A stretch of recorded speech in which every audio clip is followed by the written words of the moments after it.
कहानी है शांतिपुर गांव की। गांव में चंदन नाम का एक नेक दिल इंसान रहता था, जिसे जबरदस्त मछली करी बनाने का जुनून था। उसकी रोज की दिनचर्या थी एक लाजवाब मछली करी बनाना।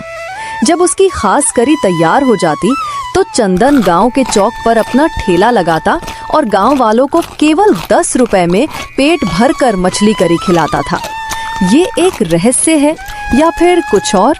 हमेशा की तरह आज भी चंदन का सबसे पहला ग्राहक बुजुर्ग गंगाराम काका हाजिर हुए। अरे चंदन, मुझे तो एक ही बात खाए जा रही है कि आखिर तुम सिर्फ 10 रुपए में इतना पेट भरकर मछली करी क्यों देते हो? ये क्या मजाक है? इतनी सस्ती क्यों? कब तक चलेगा ये सब? इतना पैसा कहाँ से आ रहा है तुम्हारे पास? सुन, अगर तुम सबको इसी तरह लुटाते रहोगे तो एक दिन खुद फाके मारने लगोगे। गंगाराम काका, देखिए, बेकार की बहस मत कीजिए। मछली करी खानी है तो बताइए, मैं तुरंत परोस देता हूँ। अगर नहीं खानी है तो मेहरबानी करके घर जाइए और कल आइएगा। मेरे पास पैसे की कमी नहीं है और जब तक मुझ में दम है ये मछली करी सिर्फ 10 रुपए में ही मिलेगी। मैं हमेशा खिलाता रहूंगा। चंदन का ये सीधा टू द पॉइंट व्यवहार कुछ लोगों को अखरता था, पर वो हमेशा सच्चा था। वो जो भी कहता था साफ नियत से कहता था। थोड़ी देर में ठेले पर अच्छी खासी भीड़ जुट गई। सब करी का मजा ले रहे थे, सिवाय धनराज के, जिसके मन में लालच हिलोरे मार रहा था। चंदन से बड़ा बेवकूफ कोई नहीं। 10 रुपए में खिलाकर कितना बड़ा नुकसान उठा रहा है। अगर मैं किसी तरह इससे मछली करी बनाने का तरीका सीख लूं और फिर इसे 50 रुपए में बेचना शुरू करूं, वाह, मैं तो इस गांव का सबसे अमीर आदमी बन जाऊंगा। बस एक बार ये नुस्खा मेरे हाथ लग जाए, फिर तो मेरी किस्मत चमक जाएगी। मुझे अब इससे बात करनी ही होगी। धनराज फौरन चंदन के पास गया और मीठी बातें करते हुए बोला, चंदन भाई, आपको बुरा न लगे तो एक बात कहूं, मैं आपकी ये मछली करी खरीदना चाहता हूं। चाहे आप 50 रुपए भी क्यों ना ले, आपके हाथ का स्वाद कोई नहीं दे सकता। क्या मसाले हैं, क्या स्वाद है, क्या खुशबू है। भाई, ये नुस्खा क्या है? देखिए, मैं उन बाकी लोगों जैसा लालची नहीं हूं। मुझे 10 रुपए वाली प्लेट नहीं चाहिए, इसलिए मेरा वक्त बर्बाद मत कीजिए। अगर आप मुझे अपना खास नुस्खा बता दें तो क्या मैं एक बड़ी प्लेट ले लूं? चंदन ने धनराज को भी वही 10 रुपए में पेट भरकर खिलाया। गांव वाले खाते रहे, लेकिन उनके मन में एक ही सवाल घूम रहा था कि चंदन सिर्फ 10 रुपए में भरपेट भोजन क्यों खिलाता है। एक दिन चंदन मछली और सब्जियां लेकर घर गया। धनराज ने उसे देख लिया और चोरी छिपे उसका पीछा करने लगा। वो चंदन के घर के करीब छिप गया और ताकने लगा कि चंदन करी कैसे बनाता है। धनराज बहुत देर तक इंतजार करता रहा, लेकिन चंदन ने तो कुछ बनाया ही नहीं और आखिरकार थक कर वो अपने घर लौट गया। चंदन को पता चल चुका था कि धनराज जासूसी कर रहा है, पर उसने कोई प्रतिक्रिया नहीं दी। अगले दिन चंदन ने अपना ठेला लगाया और ग्राहकों का इंतजार करने लगा, लेकिन कोई नहीं आया। थोड़ी देर बाद धनराज वहाँ आया। चंदन भाई, कुछ और मत सोचना। क्या कल मैं तुम्हारे घर आ सकता हूँ? क्या तुम मुझे मछली करी बनाना सिखाओगे? हाँ बिल्कुल, क्यों नहीं सिखाऊंगा। मैं तुम्हें जरूर सिखा दूंगा।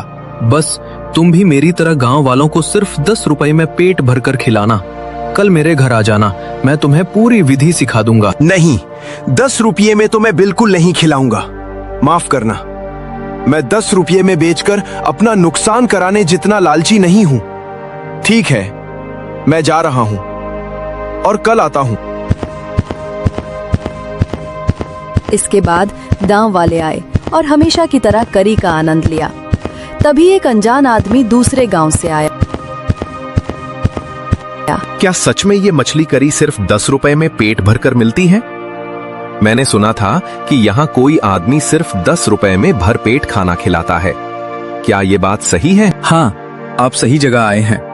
मैं ही हूँ जो 10 रुपए में खिलाता हूँ। अगर आप खाना चाहते हैं तो मैं आपको एक प्लेट दे दूंगा। नहीं नहीं, माफ कीजिएगा, मैं इतना लालची नहीं हूँ। ये गांव वाले तो निरे मूर्ख हैं। इन्हें कुछ भी सस्ते में दे दो, ये खा लेंगे। जरा सोचिए, आप 10 रुपए में क्यों दे रहे हैं? अगर मछली ताजी नहीं हुई और इसे खाकर कोई बीमार पड़ गया तो कौन जिम्मेदार होगा?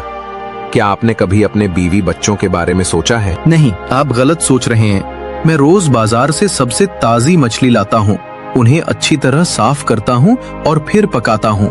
मैं आपको सड़ चुकी मछली करी नहीं दे सकता।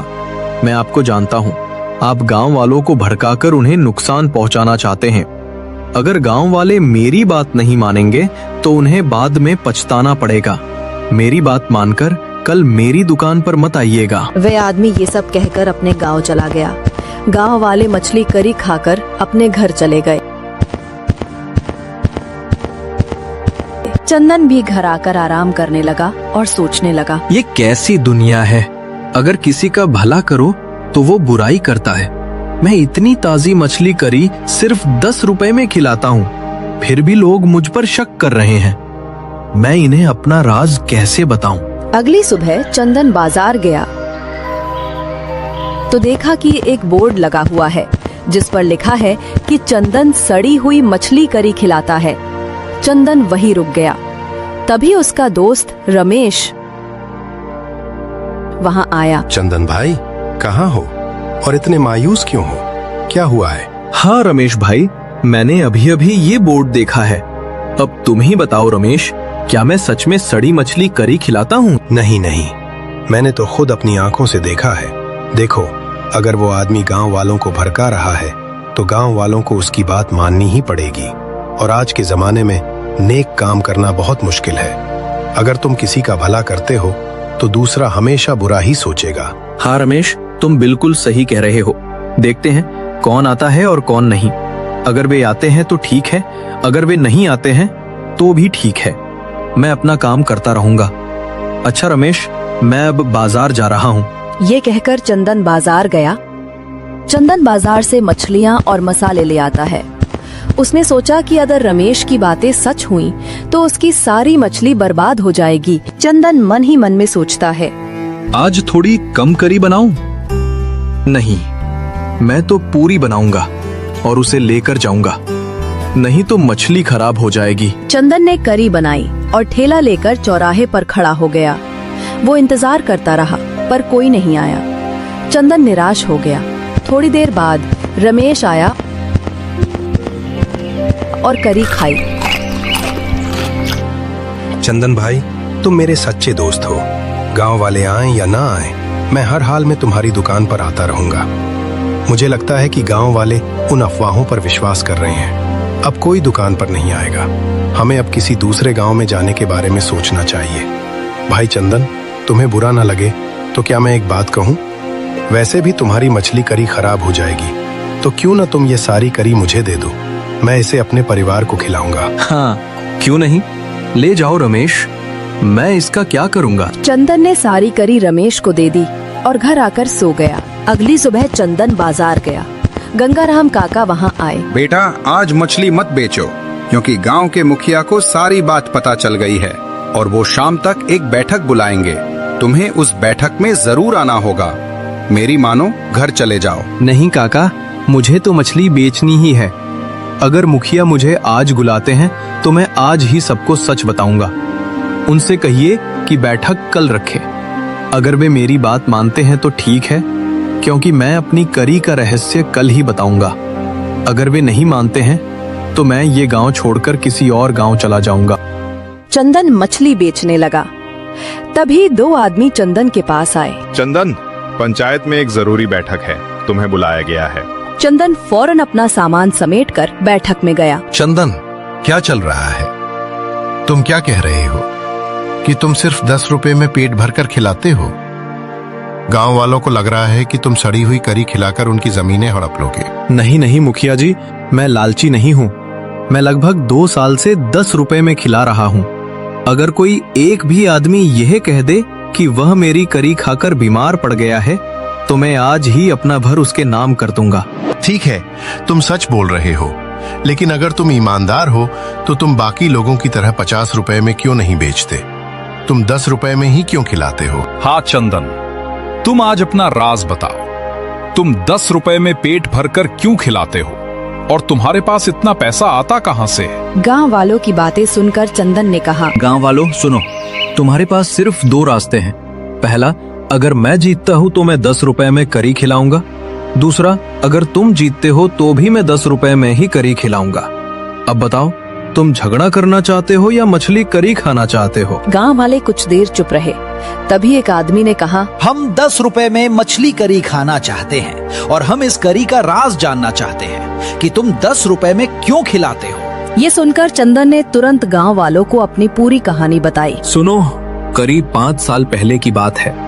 मैं एक ढाबे पर नौकरी करता था। मालिक बहुत ही ज्यादा कंजूस और लालची था। लोग उसे लूटते थे। उसे अपने कर्मों का फल मिला। उसका पूरा परिवार उसकी आंखों के सामने मर गया। उसे एहसास हुआ कि उसने बहुत बड़ा पाप किया है। एक रात उसके सपने में एक आदमी ने कहा, तुमने जो भी काला धन कमाया है उसे गरीबों में बांट दो। जब उसे ये बात पता चली तो उसने मुझे अपना सब कुछ सौंप दिया और बहुत सारा पैसा दिया। और उसने कहा, जब तक तुम ये पैसा खत्म नहीं कर लेते तुम्हें अपने गांव जाना होगा और गरीबों को बहुत कम दाम में पेट भरकर खिलाना होगा। तब से मैं 2 से 3 गांवों में सिर्फ 10 रुपए में पेट भरकर मछली करी खिला रहा हूँ। और जहां भी लोग इस तरह की शिकायतें करते हैं, मैं उस गांव को छोड़कर दूसरे गांव चला जाता हूँ। ये सब सुनकर धनराज खामोशी से घर चला गया और चंदन शांतिपुर गांव छोड़कर अगले गांव की ओर चला गया। गांव वाले अब अपनी गलती पर बहुत पछता रहे थे।